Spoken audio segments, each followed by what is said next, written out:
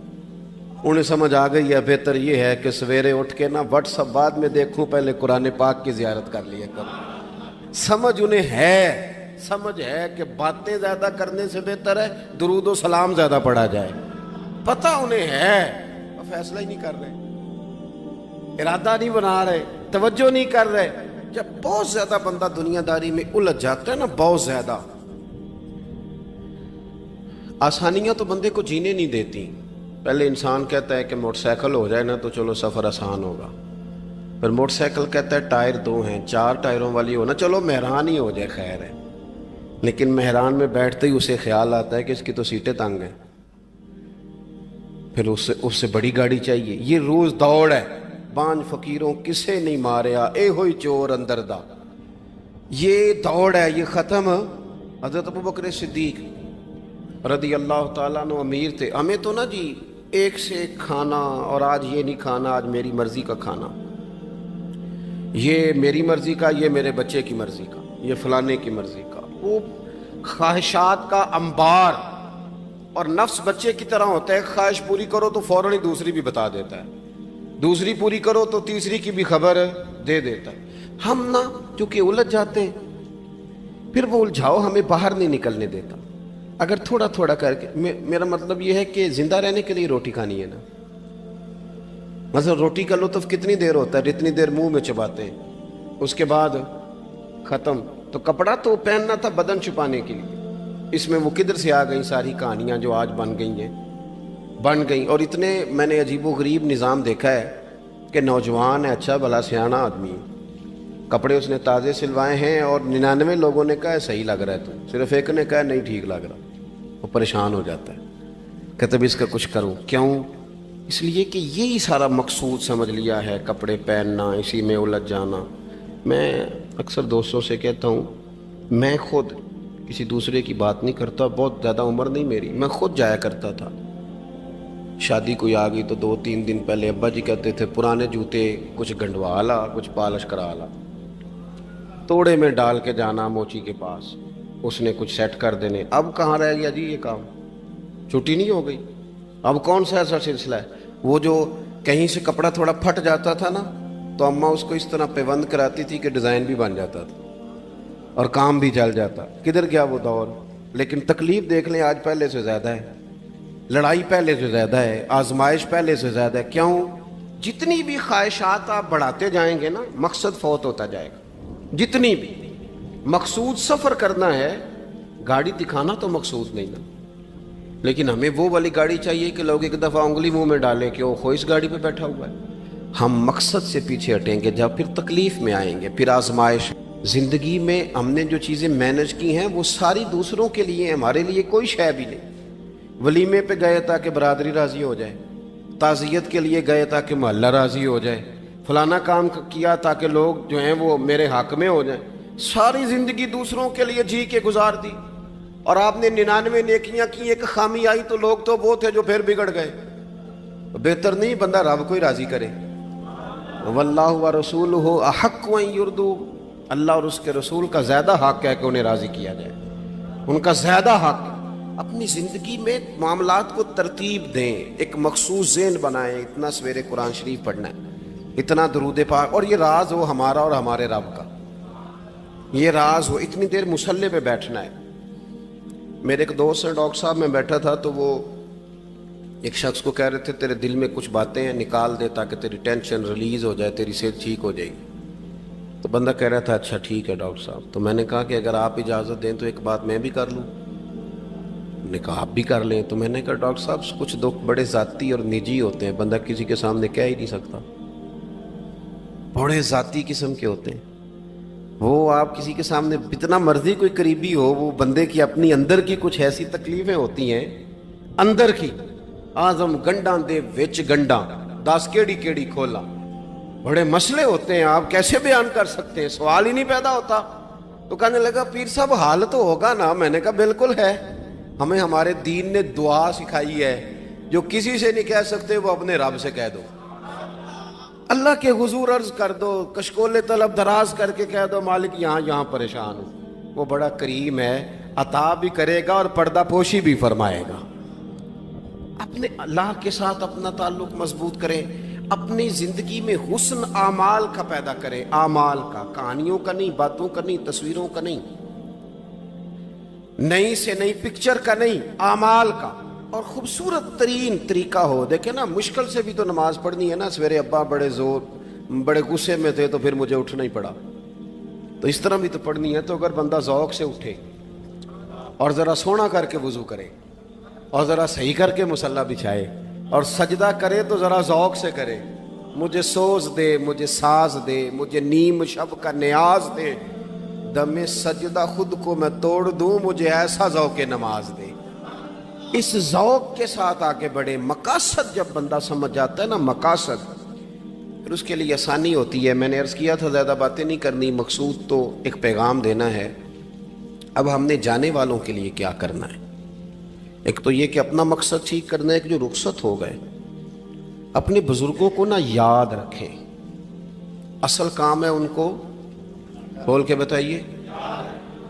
سال کے بعد ختم، بڑی اچھی بات ہے، سسماہی، ششماہی، سیماہی سب ٹھیک ہے، ان کو یاد رکھیں۔ حضور نہ یاد رکھتے تھے، اپنی والدہ کا ذکر کرتے تھے، اپنے والد کی بات کرتے تھے، اپنے دادا کا ذکر کرتے تھے، اپنے جانے سیدہ خدیجہ الکبریٰ رضی اللہ تعالیٰ عنہ وصال کر گئیں تو حضرت عائشہ کہتی ہیں حضور اکثر گھر میں ان کا ذکر کرتے ہیں۔ اپنے بزرگوں کو یاد رکھیں، ان کا ذکر کریں، ان کو نا، والد کے لیے نا والد ہونا شرط ہے، پی ایچ ڈی ہونا شرط نہیں۔ والد کے لیے والد ہونا شرط ہے، مفتی ہونا شرط۔ والد ان پڑھ بھی ہو تو بچے کو سمجھانے کا سلیقہ سے اللہ اسے عطا کاری دیتا ہے۔ ماں بالکل ان پڑھ بھی ہو تو بچوں کو سمجھانے کا طریقہ اللہ اسے، ان سے سیکھیں، ان سے سیکھیں۔ میرے والدہ اور والدہ دونوں اپنا نام نہیں لکھ سکتے تھے، تو میں اپنے دوستوں سے کہتا ہوں مجھے کبھی موقع ملے تو میں کئی جلدوں میں کتاب لکھ سکتا ہوں اپنے ماں باپ، اس لیے کہ وہ جو ہمیں سکھا گئے، جو بتا گئے، وہ انہی کا خاصہ تھا۔ تو اپنے ایک تو جانے والوں کو یاد رکھیں، دوسرا ان کے لیے دعا کریں تو درد سے کریں، سونی کر کے کریں، صحیح کر کے کریں، اکیلے بیٹھ کے کریں۔ دعا کا سب سے زیادہ تعلق آپ کے دل کی آواز کے ساتھ ہوتا ہے، اور جس طرز میں حضور نے ہمیں حدیث سکھائی ہے نا، اس رنگ میں کبھی آپ حدیث کو سیکھیں، سمجھیں نا۔ حضور فرماتے ہیں جس طرح دریا میں ڈوبنے والا سہارا تلاش کرتا، دریا میں اسے کتنی کو جلدی ہوتی ہے، غوطے لگ رہے ہوتے ہیں، وہ اس طرح کا نہیں ہوتا کہ میں عصر کی نماز کے بعد پھر آؤں گا تجھے نکالنے، اس طرح تو نہیں نہ ہوتا۔ دریا میں ڈوبنے والا جس طرح کشتی سہارا تلاش کرتا ہے، حضور فرماتے ہیں اس طرح قبر میں جانے والا دعاؤں کا انتظار کرتا ہے۔ آپ نے دیر کر دی دعا مانگنے میں، ختم دلانے میں دیر کر دی، کت صبح شام ہمہ وقت دعا۔ ابھی آپ آیتیں سن رہے تھے سورہ ابراہیم کی، اللہ نے نماز میں رکھ دی، ربنا اغفر لی وَلِوَالِدَيَّ وَلِلْمُؤْمِنِينَ يَوْمَ يَقُومُ الْحِسَابُ۔ ایک تو انہیں یاد رکھیں، خوب دعا کریں، اور دوسرا کوشش کریں کہ وہ جو نیکیاں کرتے تھے وہ نیکیاں بھی جاری رہیں، جن لوگوں سے ان کا اچھا تعلق تھا وہ تعلق بھی قائم رہے۔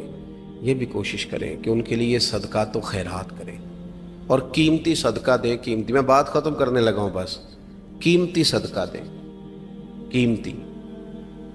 15 تولے سونا گھر میں پڑا ہوتا ہے، قیمتی ہوتا ہے نا۔ کبھی کسی نے چوک میں بتایا کہ آج 15 تولے سونا میرے گھر میں پڑا ہے؟ بولو نا، لگتا ہے تو دس چھڑنا ہے۔ اگر گھر میں 50 لاکھ روپے کیش پڑا ہو تو چوک میں گلی میں آ کے آپ بات کریں کہ گھر میں پیسے پڑے ہیں؟ کیوں؟ کہ وہ قیمتی ہیں، کوئی لے نہ لے۔ تو یہ جو 5000 مسجد دیکھ کے سارے محلے کو بتاتے ہو یہ بھی صدقہ تھا، یہ بڑا قیمتی چیز تھی، یہ بتانے والا نہیں تھا، یہ تو نیکی تو قیمتی تھی۔ قیمتی چیز جو ہوتی ہے وہ تو چھپائی جاتی ہے کہ بتائی جاتی ہے۔ یہ جو بیٹیاں ہیں نا اسلام کی، مائیں بہنیں، یہ قیمتی ہیں، اس لیے اسلام انہیں کہتا ہے تم گلیوں اور چوکوں میں آنے والی نہیں، قیمتی چیزیں، قیمتی چیزیں گھر کے اندر رہا کرتی ہیں۔ تم قیمتی چیزیں ہو، تمہارا وجود قیمتی ہے، تم کبھی ماں ہو، کبھی بیٹی ہو، کبھی بہن ہو، کبھی بیوی ہو، قیمتی ہو۔ اس لیے تمہیں اسلام کہتا ہے کہ گھر کے اندر رہو گی تو تمہاری قیمت رہے گی، کچھ چیزیں ایسی ہیں جو چوکوں میں گلیوں میں پھیل جائے تو ان کی قیمت نہیں رہتی، اس لیے تمہیں کہا جاتا ہے کہ گھر میں رہو۔ یہ جو تمہیں چوکوں میں لاتے ہیں یہ تمہیں بے وقت کرنا چاہتے ہیں، بے قیمت کرنا چاہتے ہیں۔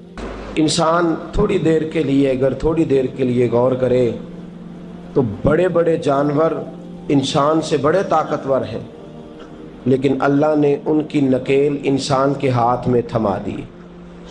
اتنا بڑا جہاز ہے، ٹنوں وزن لے کے چل رہا ہے، انسان کے بس کی بات نہیں کہ وہ کئی لوگ لگ کے بھی اس کو اٹھا سکیں، لیکن اللہ نے اس کے قبضہ و اختیار میں کر دیا ہے۔ فرمایا هو الذی خلق لکم ما فی الارض جمیعا، زمین میں جو کچھ ہے سارا تیرے لیے بنایا ہے، آسمان میں جو ہے سارا تیرے لیے بنایا ہے۔ وما خلقت الجن والانس الا لیعبدون، فرمایا کل کائنات میں نے تیرے لیے بنائی ہے اور تجھے میں نے اپنی عبادت کے لیے پیدا فرمایا ہے۔ تو جنوں اور انسانوں کو اللہ نے اپنی عبادت کے لیے تخلیق فرمایا۔ مقصد زندگی، مقصد تخلیق، دنیا میں آنے کا مقصد اولین اور مقصد آخرین اللہ کی عبادت، اللہ کی معرفت، اللہ کی طرف توجہ، اللہ کی طرف رجوع، یہی ایک مقصد تھا انسان کے آنے کا۔ اسی کو قرآن نے بیان کیا تھا۔ اپنے اپنے مقاصد، درود شریف پڑھنے والوں سے بلند صلاۃ و سلام علیک یا سید یا رسول اللہ۔ اپنے اپنے مقاصد، اپنے اپنے معاملات کو ہم نے ترتیب دے لیا ہے۔ صبح سے شام تک کے معاملات سارے کے سارے ہمارے ذاتی، نجی اور ہمارے اپنے بنائے ہوئے مقاصد کے تحت گزر رہے ہیں۔ حالانکہ رب کریم نے فرمایا کہ انسان، میں نے تجھے اپنی عبادت کے لیے بنایا ہے، اپنے لیے تجھے بنایا ہے، تو میری بارگاہ میں سجدہ ریز ہو، تو میری بارگاہ کی طرف توجہ کرے، تو میرے لیے تسبیح پڑھے، تو تحلیل کے جملے بولے، تو تکبیر کہے، تو میرے محبوب پہ نازل ہونے والے قرآن کی تلاوت کرے۔ تجھے تو اس لیے بنایا تھا۔ عبادت کا معنی یاد رکھیے گا، عبادت کا معنی فقط نماز پڑھنا نہیں، عبادت کا معنی صرف نماز پڑھنا نہیں، نماز عبادت کا ایک جز ہے، نماز عبادت کا ایک حصہ ہے۔ عبادت نماز پڑھنے کا نام نہیں، عبادت روزہ رکھنے کا نام نہیں، عبادت صرف اور صرف حج کرنے کا نام نہیں، فقط ذکر فکر کرنا عبادت نہیں، بلکہ اللہ کا حکم ماننے کا نام عبادت ہے۔ خدا رسول کی بات ماننے کا نام عبادت ہے۔ جہاں جانے کا خدا حکم دے وہاں چلے جاؤ، یہ عبادت ہے۔ جہاں جانے سے منع کر دے وہاں کبھی نہ جاؤ، یہ عبادت ہے۔ اگر نماز پڑھنے کا نام ہی عبادت ہوتا تو پھر فجر کی فجر کے وقت کیوں پڑھنی پڑتی، پھر ظہر میں ہی کیوں فرض ہوتی، پھر عصر کا وقت مغرب میں جا کے کیوں نہ شروع کیا جاتا، پھر انسان کی مرضی تھی جب پڑھ لیتا۔ فرمایا نہیں، عبادت میری ہے، اصل میری اطاعت ہے۔ میں جب کہوں کہ یہ فجر کا وقت ہے تو تجھے فجر مان کے پڑھنا، جب کہوں ظہر کا وقت ہے تو ظہر مان کے۔ ہم نے عبادت کو مخصوص کر دیا، مسجد میں چلے جانا، نفل پڑھ لینا، کچھ دیر قرآن شریف پڑھ لینا، کچھ دیر اللہ کی عبادت کر لینا، کچھ دیر ذکر اذکار کر لینا، اس کا نام عبادت ہے۔ اور باہر نکل کے بے شک جھوٹ بولے، باہر نکل کے بے شک غیبت کرے، باہر نکلے اور کم تولے، باہر نکلے اور اپنی من مرضی کرے، تو یہ عبادت نہیں۔ اس لیے کہ ہم اس خدا کے ماننے والے ہیں جو صرف مسجد میں نہیں ہوتا، بلکہ جلوہ تیری ذات کا کو بکو ہے، میں جدھر دیکھتا ہوں ادھر تو ہی تو ہے۔ ہمارا خدا صرف مسجد میں نہیں ہے، اللہ ہر جگہ ہے۔ جے میں تینوں اندر جانا پھر مقید جانا، جے میں تینوں باہر سمجھا اندر کون سمانا، اندر بھی تویں باہر بھی تویں وچ بلا کون نمانا۔ اصل بات یہ ہے کہ جب خدا ہر جگہ ہے تو اللہ تبارک و تعالیٰ کا حکم ہر جگہ ماننا ہے، ہر جگہ اطاعت کرنی ہے، ہر لحاظ سے۔ رب کی بات ماننے کا نام عبادت ہے، اللہ کی، اس کے رسول الپاک صلی اللہ علیہ وسلم کی بات ماننے کا نام، توجہ ہے آپ کی میری بات پہ؟ عبادت کا مفہوم سمجھیے گا، عبادت کا مفہوم سمجھیے گا۔ ہمارا وہ دین نہیں جو پنڈتوں، جوگیوں، راہبوں کا مذہب ہے کہ جنگلوں میں نکل جاؤ، تسبیح لے لو، میں کھٹکتا ہوں دل عالم میں کانٹے کی طرح اور تو فقط اللہ اللہ اللہ، یہ مذہب نہیں۔ ہمارا دین کہتا ہے مسجد میں بیٹھ کے جو ذکر کرے گا اسے بھی ثواب ملے گا، اور جو محنت کر کے کما کے بچوں کو کھلائے گا اسے بھی ثواب ملے گا۔ ہمارا دین یہ کہتا ہے جو مسجد میں بیٹھ کے قرآن پڑھے گا اسے بھی ثواب ملے گا، اور جو گلی میں پڑا ہوا کانٹا اٹھا دے گا اسے بھی اللہ اجر عطا فرمائے گا۔ اللہ کا حکم ماننا، اللہ کا حکم ماننے کا نام عبادت۔ محمود غزنوی کے پاس ہیرا ہے، محمود غزنوی کے بڑے غلام تھے تو ایک بڑا پیارا تھا اسے، آپ جانتے ہیں اس کا نام کیا تھا؟ ایاز محمود غزنوی کو بڑا تو حسد شروع ہو جاتا ہے ہر جگہ، اللہ ماشاءاللہ، لوگ کہنے لگے بادشاہ ہر وقت اسی کو پیار کرتا رہتا ہے، ہر وقت اسی کی طرف توجہ کرتا رہتا ہے۔ بادشاہ نے ایک دن آزمانا چاہا، اتنا ہیرا تھا، موٹا ہیرا بادشاہ کے پاس۔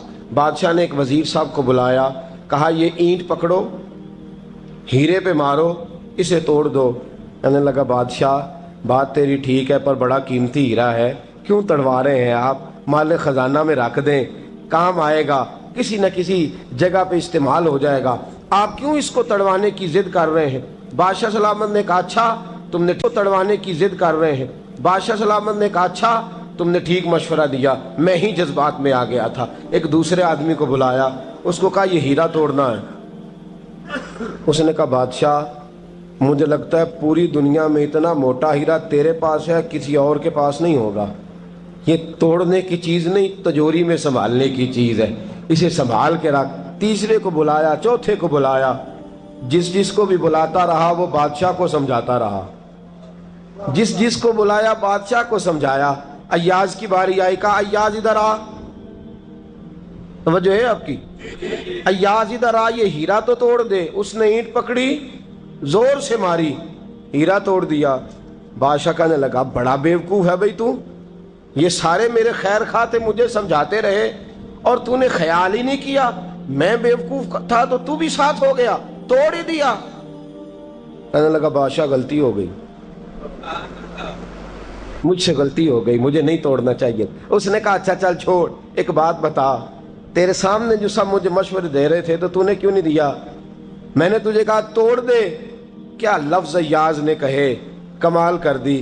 کہنے لگا بادشاہ میرے دل میں خیال آیا ہیرا ٹوٹتا ہے تو ٹوٹ جائے، میرے بادشاہ کا حکم نہیں ٹوٹنا چاہیے، یہ ٹوٹتا ہے تو ٹوٹ جائے، یہ کرچی کرچی ہوتا ہے تو ہو جائے، خزانہ خالی ہوتا ہے تو ہو جائے، لیکن میرے مالک کا حکم نہیں ٹوٹنا چاہیے۔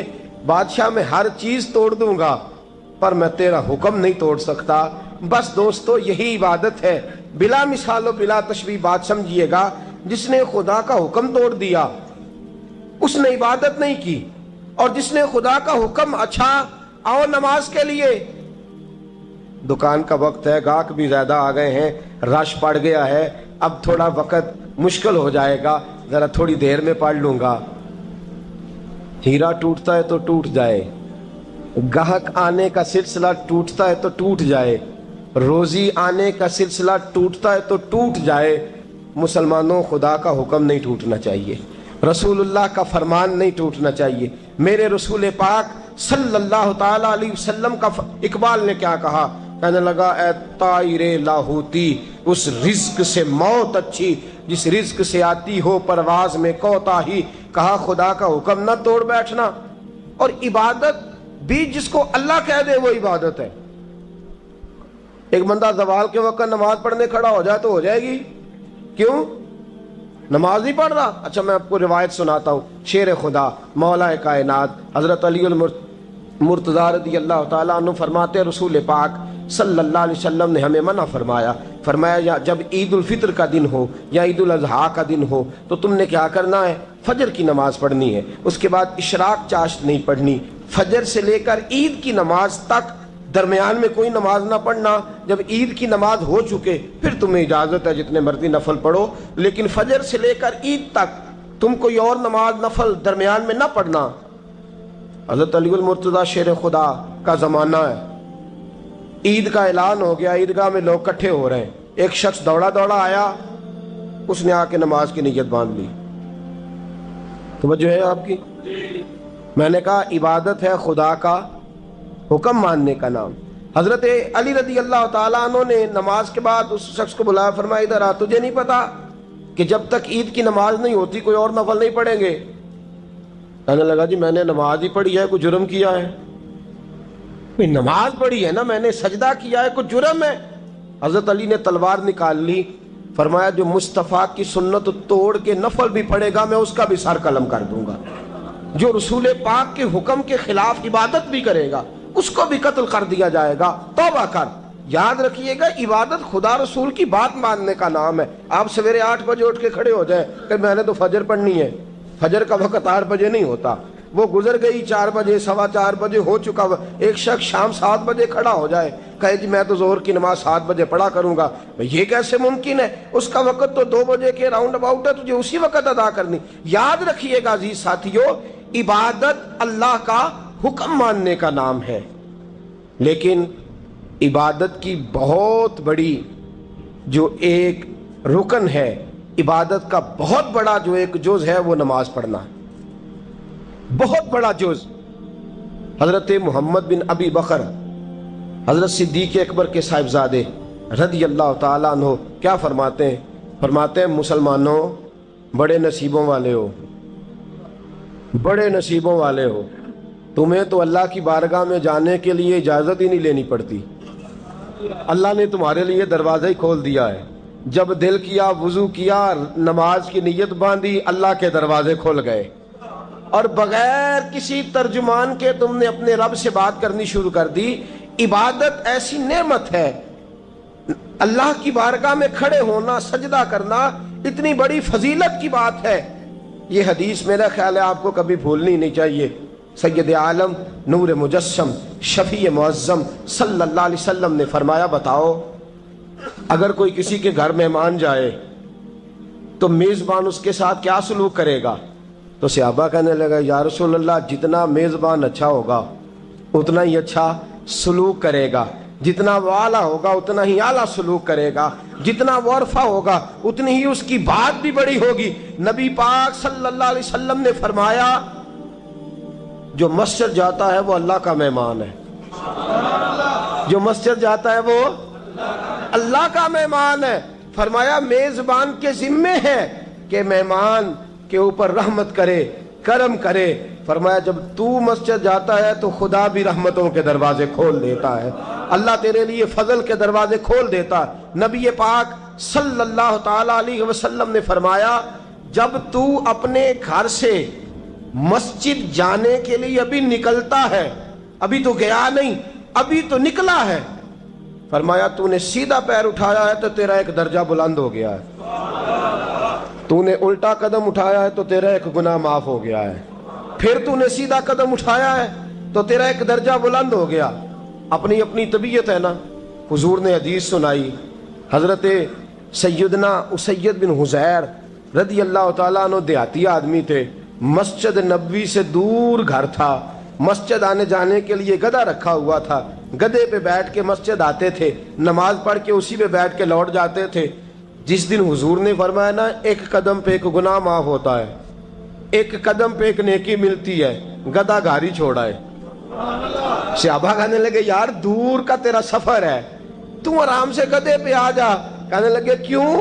میں کیوں گدھے پہ آؤں؟ میں تو روز پیدل آؤں گا، تم سب کے تھوڑے تھوڑے گناہ معاف ہوں گے، تھوڑے تھوڑے درجے بلند ہوں گے، میں نے چونکہ دور سے آنا ہے اللہ میرے زیادہ گناہ معاف فرمائے گا، میرے زیادہ درجے بلند فرمائے گا، میرے اوپر زیادہ کرم نوازی فرمائے گا۔ جو مسجد کی طرف چل کے آیا ایک ایک قدم پر اللہ اس کے درجے بلند کرے گا، ایک ایک قدم پہ اللہ اس کے گناہ معاف کرے گا۔ نبی پاک صلی اللہ تعالی وسلم کی اپنی سنت کیا ہے؟ حضرت زید بن ثابت رضی اللہ تعالیٰ عنہ فرماتے ہیں میں ایک دن حضور کے ساتھ مسجد کی طرف نکلا، جب ہم جانے لگے نا تو جو رسول پاک کا انداز تھا نا چلنے کا وہ بڑا پیارا ہوتا تھا، دھیما سا چلتے تھے، نظر مبارک جھکی رہتی تھی۔ سید عالم صلی اللہ علیہ وسلم کی ادائیں ایسی حسین تھیں، تیری سیرت تیری صورت زمانے سے نرالی ہے، تیری ہر ایک ادا پیارے ادائے بے مثالی ہے۔ فرمایا جھکی جھکی نظروں سے حضور چلتے تھے، آج میں ساتھ ہوں، پہلے بھی کئی دفعہ ساتھ تھا، مسجد کی طرف جا رہے تھے، کسی جگہ سے واپس لوٹے تھے، کسی کے گھر سے مسجد جا رہے تھے، فرمایا ہلکے ہلکے قدم، چھوٹے چھوٹے قدم، آہستہ آہستہ حضور چل رہے ہیں۔ فرماتے ہیں میرے دل میں بار بار خیال آتا بار بار خیال آتا کہ یہ حضور کا چلنے کا وہ انداز نہیں جس انداز میں حضور چلتے ہیں. چلتے پہلے بھی دھیما ہے، چلتے پہلے بھی بڑا پروقار ہے، لیکن آج کچھ زیادہ ہی آہستہ چل رہے ہیں، آج قدموں میں زیادہ ہی ٹھہراؤ آ گیا ہے. فرماتے میں بے چین تھا، میرے دل میں تصور تھا، جرت نہیں کرتا تھا پوچھ لوں اے پائے نظر ہوش میں آ یہ کوہ نبی ہے، آنکھوں سے بھی چلنا یہاں بے ادبی ہے. جرت نہیں ہوتی تھی کہ پوچھ ہی لوں، استفسار ہی کر لوں. فرماتے مسجد کا دروازہ آیا. کمال یہ تھا کہ آگے آگے حضور تھے، پیچھے پیچھے میں تھا. جب مسجد کا دروازہ آیا تو حضور نے رخ پھیرا، فرمایا تو سوچ رہا ہوگا کہ میں آہستہ آہستہ کیوں چل رہا ہوں، تو سوچ رہا ہوگا کہ میں آہستہ. ایک شعر ہے، اللہ کرے آپ کو یاد رہ جائے. میں بریلی شریف حاضر ہوا تو میں نے، ہمارے ایک شیخ تھے حضرت صدر العلماء علامہ تحسین رضا صاحب رحمۃ اللہ علیہ، میں نے ان سے کہا حضرت جی کو تازہ شعر لکھ کے دیں مجھے، تازہ. تو کہنے لگے لو تازہ شعر آیا ہے، ابھی لکھا ہے. اعلیٰ حضرت فاضل بریلوی کے بھائی تھے مولانا حسن رضا، ان کے پوتے ہیں مولانا تحسین رضا رحمۃ اللہ تعالیٰ علیہ. 2008 میں آپ کا وصال ہوا. تازہ شعر لکھا. کہنے لگے علم غیب رسول کے منکر اس حقیقت کو بھول جاتے ہیں. اللہ کرے آپ شعر کے حسن کو سمجھیں، اور جو شعری ذوق کے لوگ ہیں وہ سمجھے کہ بات کہاں سے چھیڑی ہے، کہاں تک گئی ہے. علم غیب رسول کے منکر اس حقیقت کو بھول جاتے ہیں. غیب مانا کہ راز ہے لیکن راز اپنوں سے کب چھپاتے ہیں. علم غیب رسول کے منکر اس حقیقت کو بھول جاتے ہیں. غیب مانا کہ راز ہے لیکن راز اپنوں سے کب چھپاتے ہیں. حضرت زید بن ثابت رضی اللہ تعالیٰ عنہ فرماتے رخ پھیرا اور حضور نے فرمایا تو سوچ رہا ہوگا کہ سونے آج بڑے دھیمے دھیمے قدم چل رہے ہیں، بڑا آہستہ آہستہ قدم اٹھا رہے ہیں. حضور نے فرمایا جو مسجد کی طرف چل کے جاتا ہے اللہ کی رحمت آگے بڑھ کے اس کا استقبال کرتی ہے. اور فرمایا جتنے قدم زیادہ ہوتے ہیں اتنے درجے بھی زیادہ بلند ہوتے ہیں. میں اس لیے آہستہ آہستہ آیا ہوں کہ اللہ میرے زیادہ درجے بلند فرما دے. اس لیے آیا ہوں کہ زیادہ درجے. مسجد میں اس لیے آہستہ. عبادت کی فضیلت دیکھیں، گھر سے بندہ چلے، ابھی پتہ نہیں مسجد میں وضو کرنا ہے اس نے، ابھی پتہ نہیں 2 رکعتیں پڑھے گا کہ 4 پڑھے گا. فرمایا عبادت کے لیے نکل بھی پڑے تو اللہ اس کے درجے بلند کرنے شروع فرما دیتا ہے. درجے بلند ہونے شروع ہو گئے. بنو سلمہ قبیلہ ہے، محلہ ہے. بنو قریظہ یہودیوں کا محلہ تھا، اس کے بعد بنو سلمہ مسلمانوں کا محلہ تھا، اور تقریباً آج کے حساب سے 1.5-2 کلومیٹر کا فاصلہ تھا مسجد نبوی سے. پیدل چل کے آتے تھے لوگ. کتنے کلومیٹر؟ پیدل چل کے آتے تھے، وہاں سے پیدل آتے تھے نماز پڑھنے. مسجد نبوی کے ساتھ یہودیوں کے مکان تھے، انہوں نے وہ جگہ خالی کر دی. بنو سلمہ قبیلے کے لوگوں نے چاہا کہ ہم جگہ کو خرید لیں. نبی کریم علیہ السلام کو پتہ چلا، حضور نے بلایا، فرمایا مجھے پتہ چلا ہے تم مسجد کے قریب آنے لگے ہو، ویسے ایک بات میرے دل میں ہے، میرا دل کرتا ہے کر دوں. صحابہ مسجد کے قریب رہنا پسند کرتے تھے، اور آج کل جی اے مولوی سون نہیں دیں دے. یقین کریں مسجد کے دائیں بائیں آگے پیچھے جو گھرانے ہوتے ہیں وہ کہتے ہیں جی ہم بڑے پریشان ہیں، یہ تو ہمیں سونے نہیں دیتے. صحابہ قریب رہنا. آپ دیکھیں نا، نبی کریم علیہ السلام کا گھر دروازہ مسجد میں کھلتا ہے، حضرت صدیق اکبر کا گھر دروازہ مسجد میں کھلتا ہے، سیدہ فاطمہ جناب علی کا آستانہ دروازہ مسجد میں کھلتا ہے. صحابہ مسجد کے قریب رہنا پسند کرتے تھے. بنو سلمہ قبیلے کے لوگوں نے چاہا ہم بھی قریب آ جائیں. حضور نے بلایا، فرمایا مجھے پتہ چلا ہے تم مسجد کے قریب آنا چاہتے ہو. یا رسول اللہ دور سے چل کے آنا پڑتا ہے، ارادہ ہے قریب آ جائیں. حضور نے فرمایا دور ہی رہو، تم اس طرح کرو دور ہی رہو. کہا یا رسول اللہ کیا مطلب؟ فرمایا فرشتے جب بھی نیکیاں لکھتے ہیں عبادت کی، ابھی تک تمہارا پہلا نمبر ہے، ابھی تک تمہارا پہلا نمبر ہے. یا رسول اللہ کیا مطلب؟ فرمایا اس لیے کہ تم دور سے چل کے آتے ہو تو اللہ تمہیں زیادہ اجر عطا فرماتا ہے.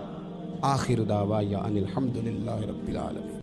اللهم صل على سيدنا ومولانا محمد. اللهم صل علی سیدنا و مولانا محمد.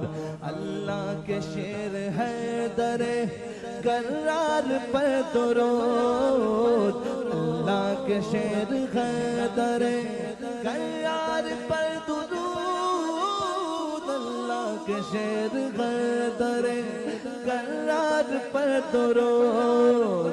حضرت حسن حسین کے کردار پر درود. اللہم صل علی سیدنا و مولانا محمد وعلی سیدنا علی و سیدتنا فاطمہ و سیدتنا زینب و سیدنا حسن و سیدنا حسین وعلی آلہ وصحبہ وبارک وسلم. زینب کی بارگاہ میں زینب کی بارگاہ میں زینب کی بارگاہ میں زینب کی بارگاہ میں سلام نیاز ہے. زینب کی بارگاہ میں سلام نیاز ہے. جو مرتضیٰ کی لاڈلی زہرا کا ناز ہے. اللہم صل علی سیدنا و مولانا محمد وعلی سیدنا علی و سیدتنا فاطمہ و سیدتنا زینب و سیدنا حسن و سیدنا حسین.